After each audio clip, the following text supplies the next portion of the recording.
이 시간 로마서 8장 26절, 27절 두 구절을 보기로 하겠습니다.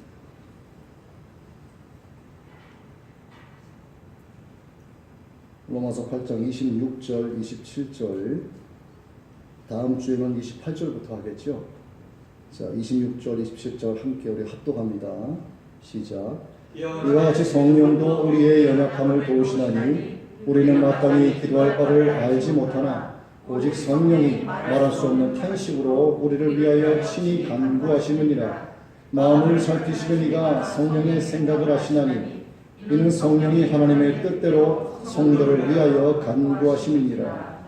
아멘. 여러분 로마서 8장 외우고들 계세요? 저는 아직 안 하고 있어요. 벼락치기로 하려고. 이상하게 저는 급하고 이럴 때 벼락치기로 해야지 잘 되지 여유 있게 하면 또 안. 여러분 저 따라 하지 마세요. 저는 그래요. 약할 때 우리의 약함을 이용해서 우리를 강하게 하시고 그럼으로써 하나님께서 영광을 드러내십니다. 이 사실 여러분 믿으십니까? 네. 아멘. 오늘 제목을 굳이 말씀을 드리자면 우리의 약함을 강하게 하시는 하나님이에요.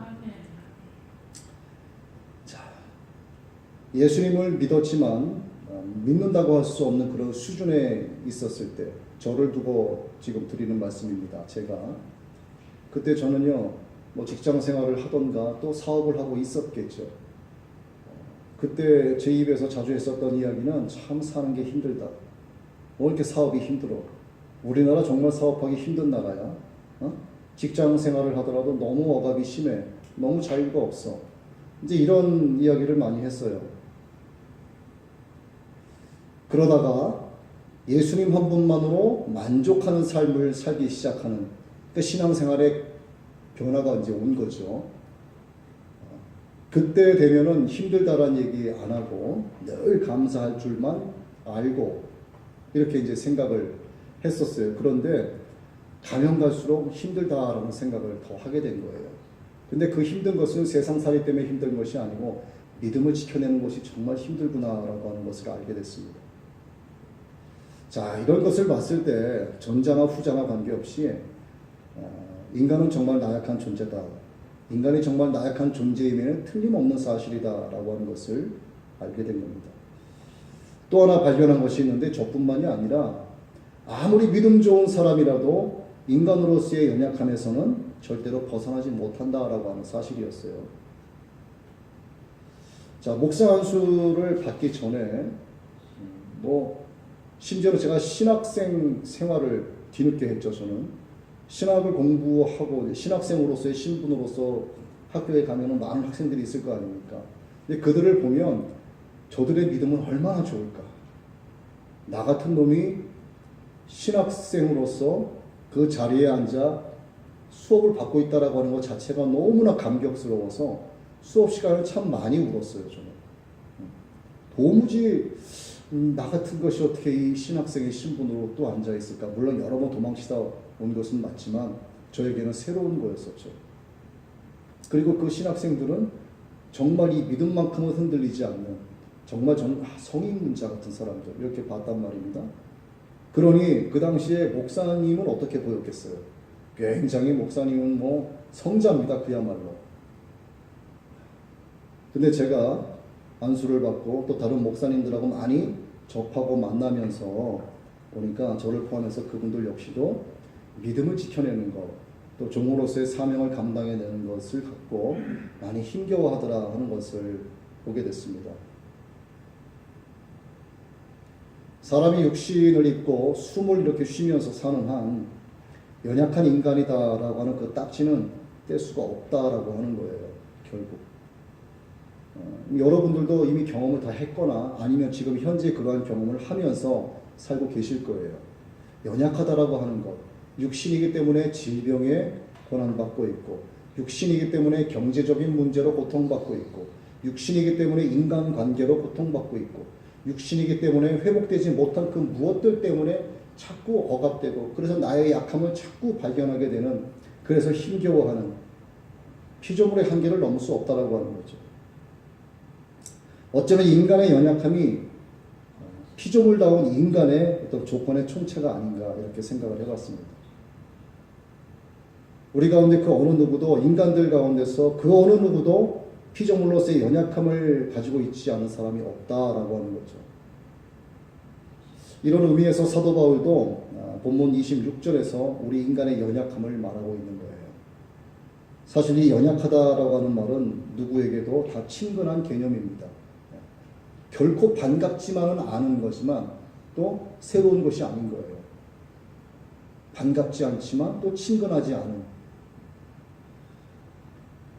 자, 하나님은 우리 몸을 무엇에 비교했냐면 질그릇에 비유했습니다. 왜 질그릇에 비유했냐면 그릇 중에서도 가장 깨지기 쉬운 그릇이기 때문에 질그릇으로 비유를 하신 거예요. 인간이 깨어지기 쉬운 존재다라고 하는 것을 말씀하신 거죠. 심지어는 무엇인가에 너무 지나쳐도 깨지고요. 무엇인가에 너무나 부족해도 깨지는 그런 참 약한 존재가 피조물 가운데서도 인간이다라고 하는 거죠. 여러분 다 공감들 하십니까? 공감할 수밖에 없는 거예요. 여러분 보세요. 돈이 너무 많아도 문제가 돼요. 자꾸 사역에 넘어집니다. 돈이 너무나 없어도 고통받아요. 너무나 사랑을 지나치게 많이 받아도 문제가 돼요. 흡족하게 받지 못해도 또 문제가 됩니다. 심지어는 말입니다. 하나님이 주시는 은혜를 너무나 차고 넘치게 받아도 그게 문제가 될 수 있어요. 뭐냐 하면 영적으로 교만해질 수 있는 가능성이 높아지는 거예요. 영적으로 교만해지면 어떻게 되냐면 자기의 신앙이 세상에서 최고가 되는 거예요. 그 다음부터 남을 정죄하기 시작하는 겁니다. 네 믿음은 왜 그따위니? 이렇게 되는 거예요. 또 하나님의 은혜를 받지 못하고 살면 어떻게 될까요? 뒤집지 않은 전병이 되는 겁니다. 한쪽은 새카맣고 한쪽은 익지 않는 호세아서에 나오는 뒤집지 않은 전병이 되는 겁니다. 카멜레온 교인이 되는 거죠.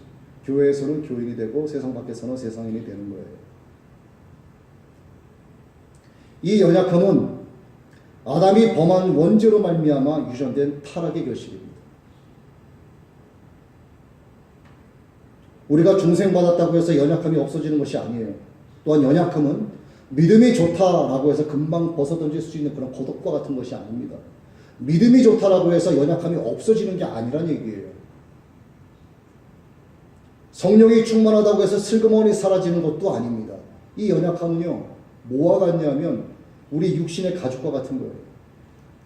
우리가 죽기까지 그 연약함이라는 것은 우리를 따라다닌다 이 말입니다.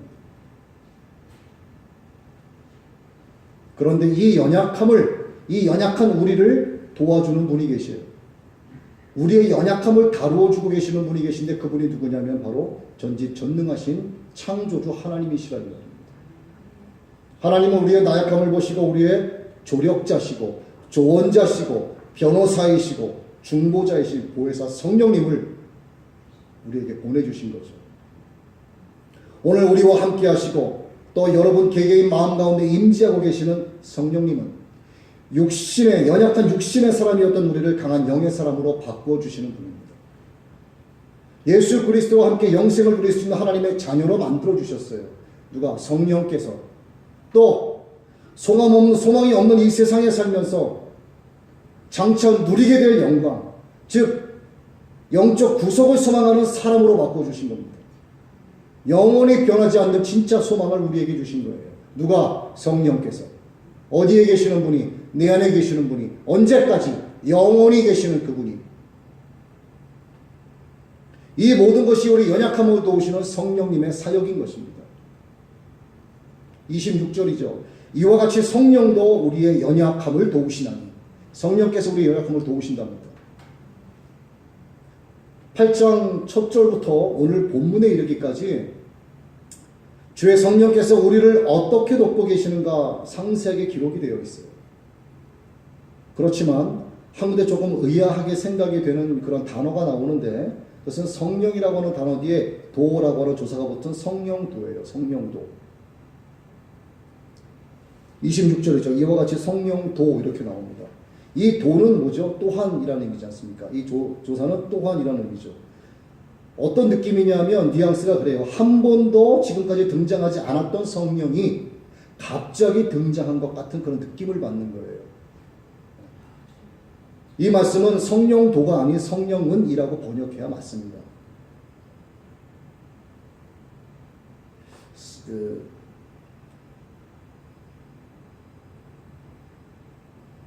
이 성경에 대한 번역은요, 이 조사 하나하나까지도 예민하게 다루어져야 되는 건데, 이게 자꾸 번역이 되고 그러다 보니까 이 정확하게 해석이 안 되는 경우가 있어요.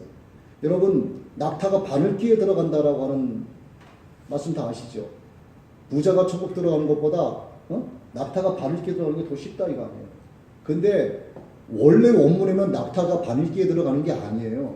네? 바늘귀에 굵은 동아줄이 들어간다 해요. 원래 그리스어에는. 근데 번역이 낙타로 된 겁니다.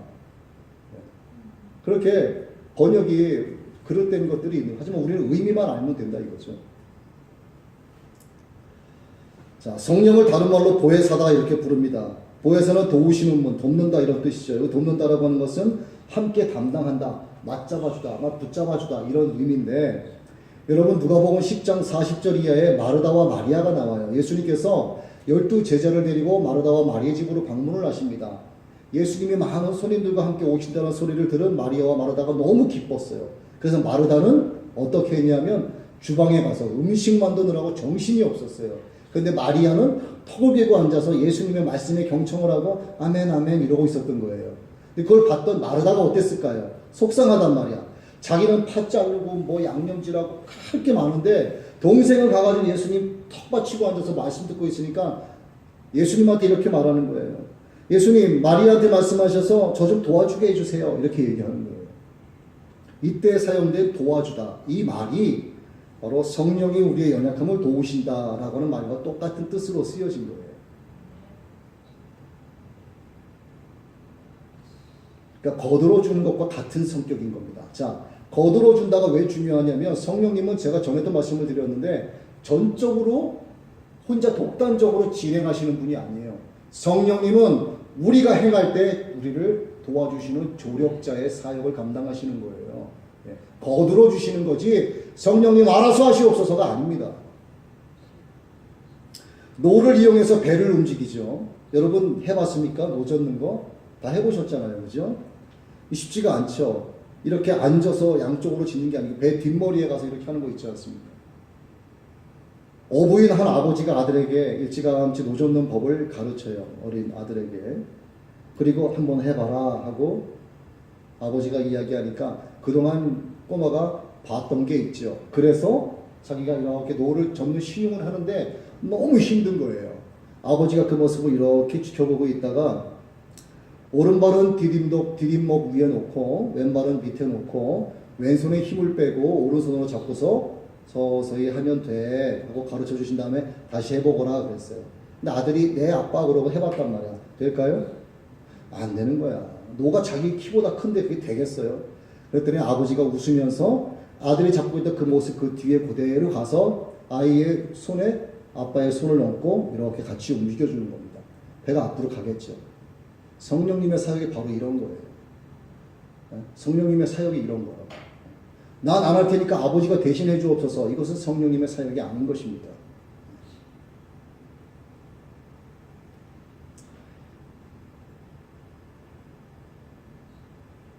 우리가 성령님을 안에 모셨을 때 우리의 연약함이 사라지느냐? 절대 사라지는 게 아니에요. 서두에도 말씀드렸지만 우리 인간의 연약함, 피조물의 총체라고 할 수 있는 인간의 연약함은요, 우리 가죽과 같은 겁니다. 우리의 죽어서 살이 썩어 흙으로 돌아가기까지 우리의 가죽과 같이 연약함은 우리를 따라다니는 거예요. 그래서 피조물의 총체다라고 말할 수 있는 것이 바로 인간의 연약함이라는 것입니다. 성령이 계신다고 해서 갑자기 영적 거장이 되는 것도 아니에요. 초자연적인 인물이 되어서 성자화 되는 것도 결코 아닙니다. 성령은 우리의 연약함을 그대로 두고 우리를 도우시는 분이에요. 나는 하나님 앞에 기도합니다. 성령으로 충만하게 해주옵소서 기도해요. 그 순간만큼 내가 성령으로 충만한 것 같아요. 세상에 아무것도 두려움이 없어요. 그런데 시간이 조금 지나고 나니까 또 이것 때문에 걱정, 의심하고 두려워지기 시작하는 거야. 이게 인간의 피조물의 총체적인 본질인 거예요. 성령으로 충만하다라고 해서 연약함 자체가 사라지는 것이 아니다라고 하는 것입니다. 그런데 인간은 어떻습니까? 자기의 연약한 모습에서 벗어나서 보다 강한 사람이 되기 위해서 몸부림을 치는 거예요. 그러나 교회 안에도 이런 분들은 많습니다. 하나님을 잘 섬기지 못하는 이유가 자신의 연약함 때문이다라고서 괴로워하는 사람들도 있어요. 물론 육신의 연약함이 있죠. 그럴 때 더더욱 성령님을 믿고 의지해야 되는데 그렇게 하지 아니하고 자신의 연약함만을 탓하기 때문에 항상 교회 안에서 문제를 야기시키는 원인이 될 수 있다 이거죠. 자, 우리가 연약하지 않은 존재라면 성령께서 우리 안에 머무실 이유가 있을까요? 없을까요? 없어요. 없습니다. 우리가 주님과 같은 존재고 우리가 하나님과 같은 존재라면 예수님께서 이 땅에 오실 이유도 없었고 죽었다가 부활하실 이유도 없었고 하늘로 승천하시기 전에 내가 너희에게 또 다른 보혜사를 보내주겠다라고 말씀하실 이유도 없었고 너희가 모여 기도하라고 말씀하실 이유도 없었고 그들이 120명이 모여서 마가다락방에서 기도할 때 성령께서 불의 혀같이 갈라지는 성령께서 강하고 급한 바람과 같이 그들에게 임하실 이유도 없는 거예요. 왜? 우리는 강한 존재이기 때문에 그런 겁니다. 그러나 그렇지 않기 때문에 우리가 연약한 존재이기 때문에 주의 성령께서 우리와 함께 해주신다 이 말입니다. 그래서 보혜사 성령님이신 거예요. 성경은 우리에게 이렇게 말씀하십니다. 너희는 연약함에 대해서 탄식할 필요가 없다. 우리를 실패하게 하는 조건이 우리의 연약함이 아니고 믿음을 지켜내지 못하게 하는 것이 우리의 연약함이 아니다라고 말씀하시는 거예요. 여러분의 연약함이 믿음을 지켜내지 못하는 근원이 되는 것도 아니고 여러분의 연약함 때문에 탄식할 필요도 없다라고 말씀하시는 거예요. 오히려 이 연약함은 우리로 하여금 주 안에서 성공하게 하는 것이고 우리의 이 연약함은 하나님의 긍휼의 여기심을 우리로 체험하게 하는 것이고 우리의 이 연약함은 하나님의 은혜와 능력을 체험하게 하는 도구의 역할을 하는 거예요. 연약한 우리를 주의 성령께서 도우시기 때문입니다. 따라서 우리는 각자가 짊어지고 있는 약함을 불평해서는 안 되는 겁니다. 여러분 다 약하신 분들이잖아요. 저를 포함해서 다 그렇습니다. 우리의 연약함이 오히려 성령을 머물게 하는 조건이 되기 때문에 사도 바울처럼 우리는 하나님께 감사드려야 하는 거예요. 고린도후서 12장 9절에 사도 바울은 이렇게 말합니다. 나에게 이르시기를 내 은혜가 내게 족하도다. 이는 내 능력이 약한 데서 온전하여 짐이라 하신지라. 그러므로 도리어 크게 기뻐함으로 나의 여러 약한 것들에 대하여 자랑하리니. 얼마나 멋집니까? 사도 바울이 그랬어요. 나의 약한 것들에 대하여 자랑하노라. 왜? 이는 그리스도의 능력이 내게 머물게 하려 함이라. 이 사도 바울의 고백이 저와 여러분의 고백이 되어야 될 줄로 믿습니다. 자, 여러분 누가 그런데 이런 고백을 할 수 있습니까? 사도 바울이 하는 거예요. 이게 사도 바울의 전유물입니까? 아닙니다. 자신의 연약함을 인정하고 꿰뚫어보는 영의 눈을 가진 사람만이 할 수 있는 고백인 거예요. 내가 영적으로 바로 섰다라고 생각하는 사람은 이러한 고백을 하지 못합니다. 이 말씀의 깊이를 아는 사람은 이 말씀을 묵상하면서 하나님 감사합니다. 이게 저절로 고백되어지게 돼 있어요. 그리고 자신의 연약함을 결코 부정적으로 보지 않습니다. 자기의 부족하고 연약한 환경, 자기의 부족한 육신, 질병으로 고생하는 몸, 경제적인 아픔, 자녀와 남편으로 인한 문제, 가정의 여러 가지 문제, 사람으로 인한 인맥관계로 인한 어려움, 사업에 대한 것, 재정에 대한 문제 가지고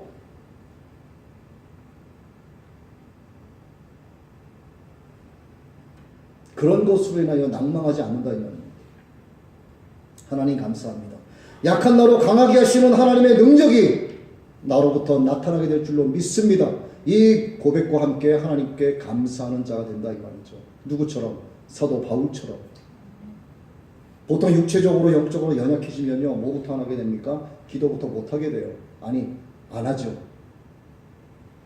몸에 조금만 열이 나도요 기도하기 어렵습니다. 조금만 기분이 상한 일이 생겨도 기도하기 어려워요. 조금만 마음에 무거운 짐이 생겨도 기도를 제대로 하지 못합니다. 너무나 무거운 짐이 다가오면 어떻게 기도해야 될지를 몰라요. 그냥 주님 도와주세요. 주님 너무나 힘듭니다. 주님 저 좀 도와주세요. 그 반대로 말이죠. 생업이 너무나 잘 돼서 돈 좀 잘 벌기 시작을 합니다. 마음먹은 대로 승승장구합니다. 세상 사는 재미가 쏠쏠해져요. 그렇게 되면 영적 긴장의 끈이 풀리게 됩니다. 곱비 풀린 망아지처럼 마귀가 던지는 각설탕 먹으면서요. 지옥 한복판에 있는 마귀의 품으로 향해 달려가는 겁니다. 너무 과해도 문제가 되고 너무 없어도 문제가 되는 그 이유가 인간의 연약함 때문에 그런 거예요, 사실. 그러다 보니 기도는 뒷전이 되는 거죠. 영혼은 더욱더 연약한 상태로 망가져 갑니다. 인간에게는 모든 영육 간의 연약함이 기도를 못하게 하는 쪽으로 자꾸 만들어가는 거예요. 성령께서 이것을 너무나 잘 아시기 때문에 특별히 우리의 기도를 도우신다 이 말입니다. 성령께서. 그리고 또 한 가지는 우리가 기도에 힘쓰지 못하면 우리의 연약함을 극복할 다른 방법이 없기 때문에 그런 거예요. 여러분 연약함을 어떻게 극복하시겠습니까? 오직 하나님의 말씀으로만 그것은 한 축에 달린 한 바퀴밖에 안 되는 거예요. 말씀과 기도로 함께 가야 됩니다. 여러분 숨을 들이마시기만 하면 어떻게 될까요? 네? 여러분 숨을 들이마시기만 하면 어떻게 돼요? 터져 죽는 거죠 뭐. 내쉬기만 하면 어떻게 돼요? 쪼그라져 죽는 겁니다. 들숨과 날숨이 있어야 되는 거예요. 말씀과 기도가 있어야 되는 겁니다. 그래서 기도하지 않는 성도는 교인이 되는 거예요. 그리고 그의 신앙생활은 파산에 이르게 됩니다. 여러분 세상에서 경제적인 파산에 이르게 되면요. 기사회생, 파산 면책이라고 하는 제도가 있어서 기회를 줍니다. 하지만 그 영혼이 파산한 상태에서 하나님 앞에 소환돼서 굴려가면 어떻게 될까요? 그 영혼 회생이 있을까요? 예? 영혼 파산 면책이 있을까요? 영혼 기사회생이 있을까요? 없어요, 여러분. 그래서 우리가 기도할 때만 도우시는 겁니다, 성령께서는. 그래서 기도는 성령의 도움을 받기 위한 생명줄과 같은 거예요. 여러분 단테의 신곡이라고 하는 책이 있죠. 단테의 신곡. 자, 지옥문 입구에 이곳에 들어오는 자 모든 희망을 버리라. 이런 문구가 그 희곡에 써 있습니다. 한 번 들어가면 그 어느 누구도 다시는 빠져나올 수 없는 곳이 있는데 그곳이 바로 파산된 영혼이 가는 지옥이라 이 말이죠. 여러분 영혼을 파산하시면 안 됩니다. 절대로. 네. 경제적인 파산이 있을 수 있어요. 여러분 힘들어서 기사회생할 수 있습니다. 그까짓 거 아무것도 아니에요. 예. 영혼이 파산되면 끝장입니다. 그것은. 제가 자신있게 한 가지 말씀드릴게요. 아주 자신있게. 기도를 무시하거나 기도를 가볍게 생각하고 사는 사람은요. 신앙생활하는 것이 결코 아닙니다. 네, 전 자신있게 말씀드릴 수 있어요. 여기 앉아 계신 여러분들 몇 되시진 않지만 여러분들 가운데 기도하지 않는 삶을 사신다? 여러분 신앙생활하는 거 아닙니다. 제가 이것만큼은 자신있게 말씀드릴 수 있어요. 그러나 적어도 이 시간, 이 밤에 평일날 여기에 나와서 하나님의 말씀을 청중하고 찬양하며 코이노니아 주 안에서 함께 교제하고 친교하시는 여러분은 그래도 기도하시는 분임에 틀림이 없음을 저는 믿습니다.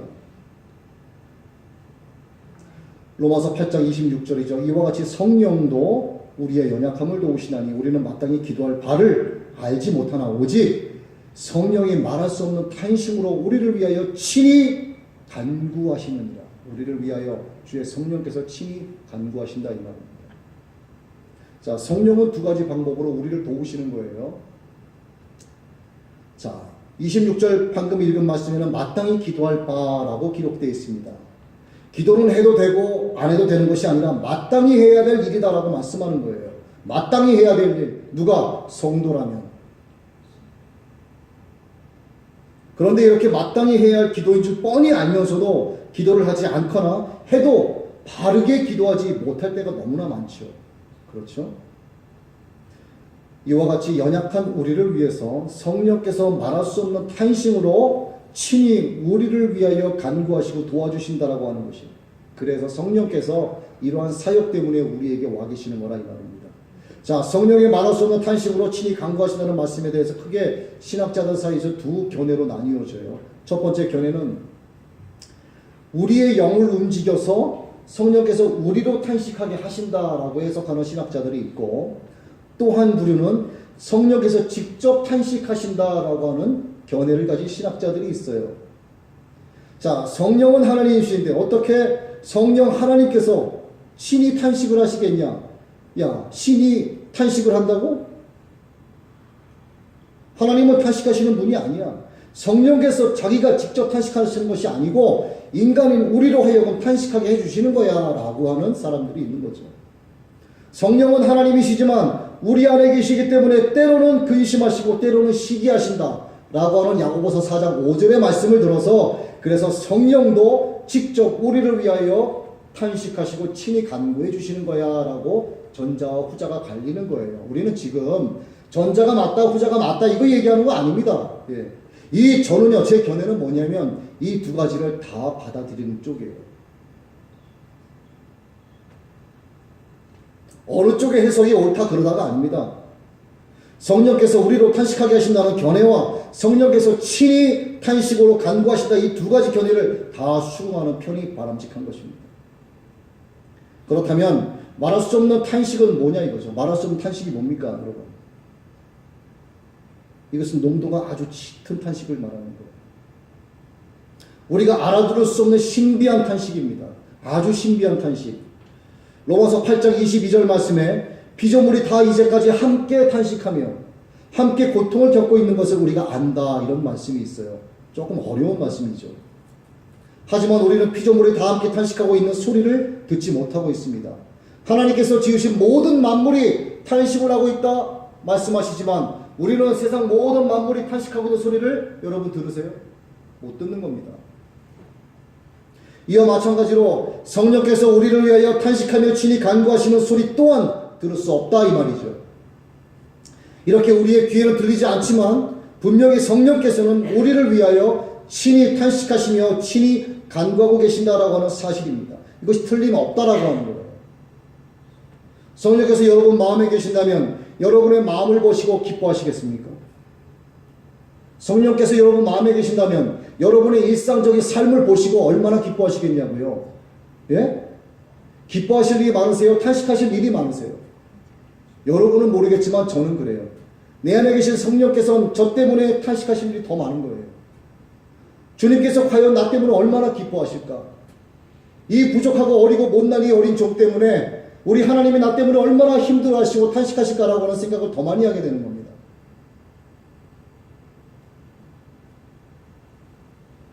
그래서 주님 앞에 늘 송구스럽고 또 송구스러우면서도 구원의 감격을 안고 감사와 기쁨으로 또 살아가는 것입니다. 우리는 때때로 마음에 없는 기도를 하죠. 여러분 때때로 이런저런 사소한 일을 핑계 삼아서 중요한 기도를 희생시켜버리는 경우도 많아요. 이래서 기도 못하고 저래서 기도 못하고 이것만 하고 저것만 하고 기도해야지 하다 보면 졸려워서 자는 거예요. 사소한 것을 우선으로 삼고 가장 중요한 기도를 희생해버리는 겁니다. 이것이 한 번, 두 번 반복이 되면 그의 신앙의 삶은 그냥 그 모습 그 자체가 되는 겁니다. 이것을 영적으로 빨리 깨우치지 않으면 안 되는 거예요. 왜? 우리가 너무 연약한 존재이기 때문에 그렇게 살아갈 수도 있다 이 말이죠. 그러나 성령님 우리 이런 모습을 보시고 우리 연약한 모습을 짊어지시고 탄식하여 주신다. 이것이 오늘의 말씀인 거죠. 성령께서 우리를 위하여 탄식하여 주지 않으시면 우리가 성령님을 의지하지 아니하고 성령께서 탄식하시고 우리를 위하여 친히 간구하지 않으시면 우리의 기도는요 공중으로 쌓아 올리는 화살과 똑같아요. 활과 똑같습니다. 날아가다가 어떻게 됩니까? 떨어지는 거예요. 하나님 앞으로 상달되지 못하는 기도를 하게 된다 이 말입니다. 공중 권세로 잡고 있는 사탄 원수마귀 그놈들이 잡아 낚아챈다 이 말이에요. 그래서 성령을 의지하여 기도하셔야 된다 이 말이죠. 누구의 이름으로? 예수 그리스도의 이름으로. 성령님의 탄식이 있기 때문에 우리의 기도가 하나님의 영광 보좌 앞까지 올라간다 이 말입니다.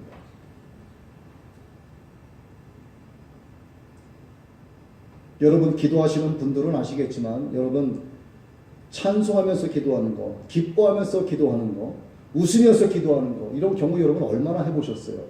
여러분 기도할 때 기도합시다 그러면은 주여 할렐루야 이런 분 보셨어요?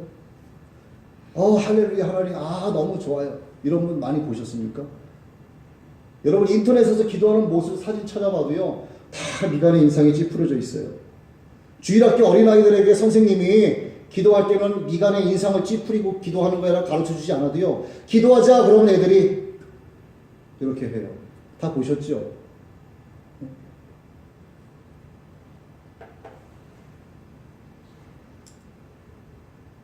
대부분의 기도는요 부르짖으며 탄식하는 기도고 가슴을 치며 탄식하는 기도입니다. 여러분들께서 묵상을 하시면서 기도를 하시고 하나님의 말씀을 읊조리면서 기도를 하셔도 여러분께서 두 손을 들고 주여 주여 부르짖으면서 기도를 하셔도 여러분 혼자 조용히 눈 감고 기도를 하셔도 여러분의 미간은 항상 찡그러져 있습니다. 왜? 탄식하는 마음으로 성령께서 여러분을 위하여 친히 간구하시기 때문에 그런 거예요. 모든 기도의 대부분은 탄식하는 기도입니다. 그래서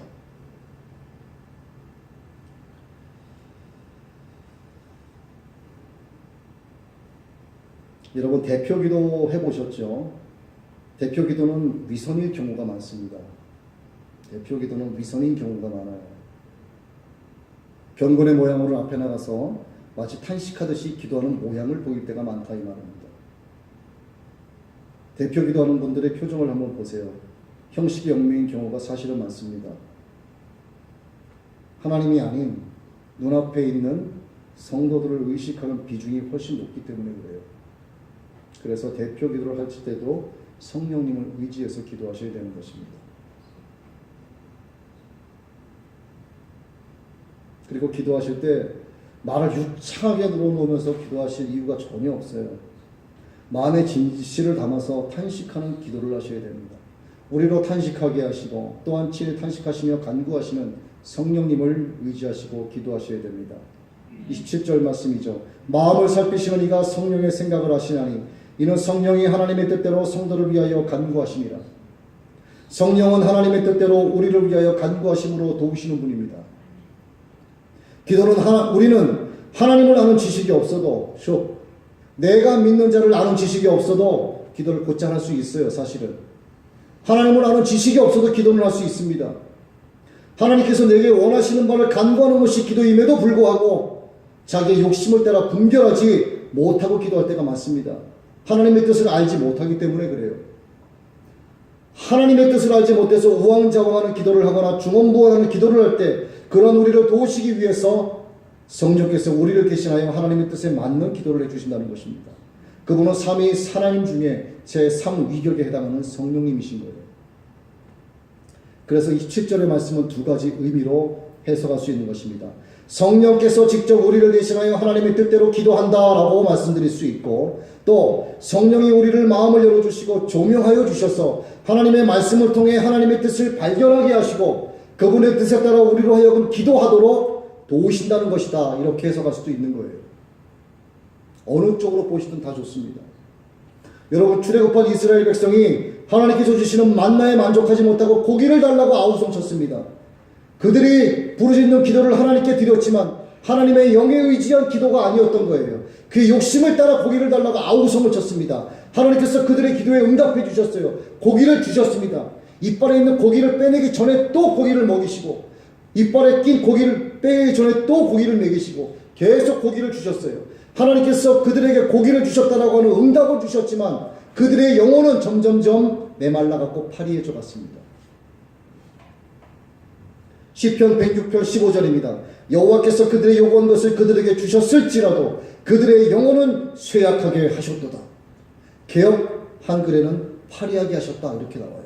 킹 제임스 음정역에도 야위게 하셨다 이렇게 나옵니다. 그들의 영혼이 점점점 메말라갔다 이 말입니다. 우리도 하나님의 뜻을 몰라서 자기의 뜻을 따라 기도할 때가 많습니다. 우리가 선택을 하는 연속적인 삶을 살고 있지만 어떠한 결단 앞에서도 하나님의 뜻을 몰라서 제 멋대로 선택을 하는 거예요. 어려운 재난에 봉착하면 하나님의 뜻을 몰라서 당황을 합니다. 어떻게 기도할지를 모르는 거예요. 오직 성령님을 의지하셔야 된다 이 말입니다. 그때는 저의 이야기를 잠깐 하고 마치겠습니다. 저는 사업을 했을 당시에 기도 많이 했어요, 사실. 재정에 대한 문제를 놓고 기도했고요. 외국 그 은행과의 거래가 잘 성사가 돼서 거기서 큰 금액의 대출이 나와야 되기 때문에 계약 직전에 기도를 많이 했습니다. 설계가 잘 진행이 되도록 기도를 했고, 호텔에 기금식을 할 때도 엄청나게 기도를 했습니다. 하나님, 이번 일이 성사되어야 합니다. 은행과의 거래가 원활하게 이루어져야 합니다. 이 일을 통해서 하나님의 일을 하고 싶습니다. 주님, 교회를 세우겠습니다. 서태평양의 복음의 에덴 동산을 만들겠습니다. 지금 생각해도 우스워서 제가 그래요. 그때는 이게 얼마나 심각했는지 모르는데 지금 생각하면 진짜 유치원 애들 막 이렇게. 나중에 알았죠. 야, 이 출애굽한 백성들이 하나님 만나를 먹이 주심에도 불구하고 고기 달라고 떼쓰고 아우성 치는 기도를 내가 했구나. 근데 하나님께서 다행히도 이스라엘 백성들은 고기를 주셔가지고 영혼을 파리하게 하셨잖아요. 근데 하나님은 저에게 고기를 주셨을까요? 안 주셨을까요? 안 주셨어요. 그 얼마나 감사한지 모릅니다. 그리고 있는 것마저 싹 걷어가셨어요. 마이너스만 남았죠. 그때부터 하나님의 뜻을 구하는 기도를 하기 시작을 했던 겁니다. 아, 기도는 이런 것이구나.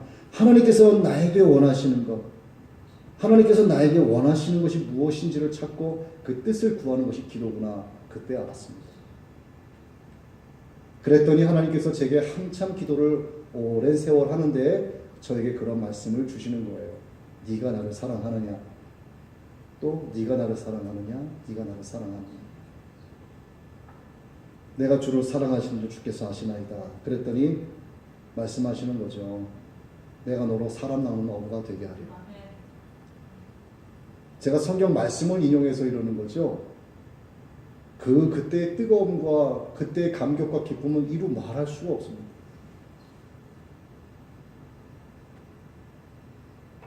그렇게 해서 하나님은 저에게 또 한 번의 기회를 주신 거예요. 자, 이제 말씀을 정리합니다. 성령 하나님은 하나님의 뜻대로 우리를 위하여 기도하심으로써 우리를 도와주십니다. 그래서 우리의 불완전한 기도를 성령 하나님께서 온전케 해주시는 거예요.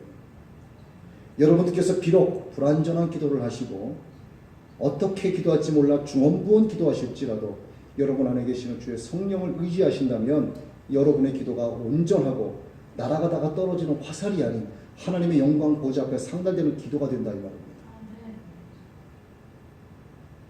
성령님이 우리 안에 계시면 우리가 아무리 연약한 존재라고 해도 결코 낭망하지 않습니다. 성령님이 우리를 도우시는 한 우리는 이스라엘 백성과 같은 영혼이 파리해지는 실패의 기도를 절대로 하지 않는다 이 말이에요. 이에 성령님의 도우심으로 말미암은 여러분의 기도가 항상 하나님께 상달되는 기도가 되시기를 정말 바랍니다. 약한 우리로 강하게 하시는 하나님께 감사드리는 그런 여러분 되시길 주의 이름으로 축원합니다.